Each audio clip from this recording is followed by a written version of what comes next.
This Sunday, the opening collect, the prayer that begins the service, talks about the church and how it has been built on the teaching of the prophets and the apostles, with Jesus Christ being the chief cornerstone. And of course, that's almost an invitation to be walking in singing the church's one foundation, which is what our opening hymn will be, even giving away the thunder a little bit to that opening collect that will follow it.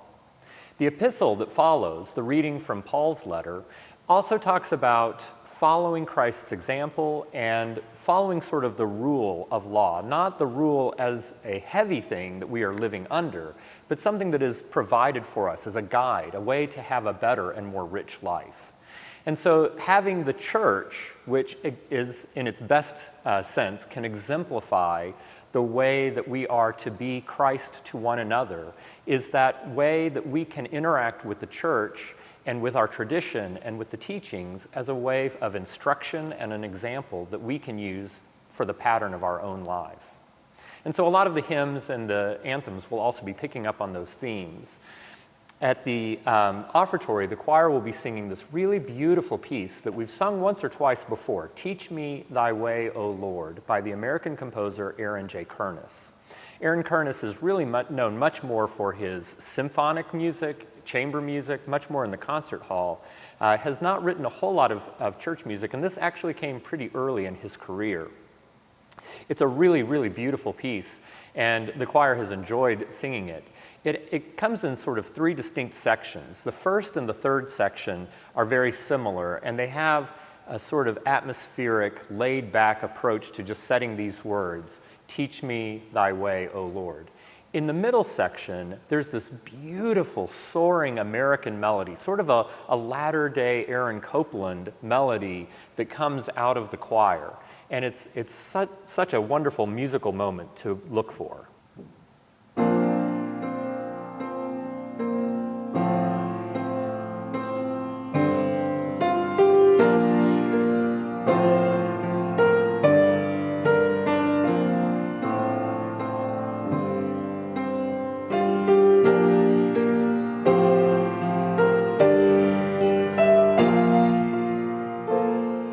And those are on the words, I will praise thee, O Lord my God. I will praise thee with all my heart. And the soaring unison melody with all of the choir singing the same notes, it just carries that aspiration and that conviction with such beauty and such resilience and strength.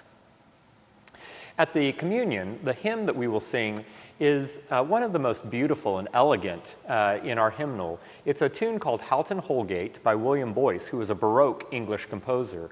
And it has a text that dates also from that time.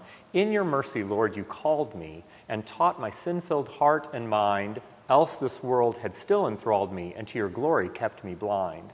And so it really talks about how if we follow the example of Christ, if we follow that rule, that we come into a richer life and a better life.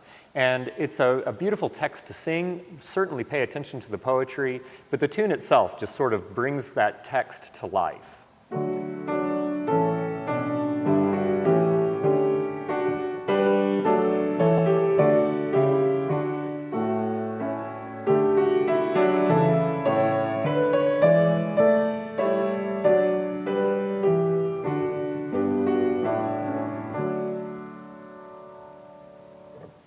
So we hope that you will join us here at St. John's as we follow Christ's example and our church to the world and to each other, and as we celebrate and worship here this weekend.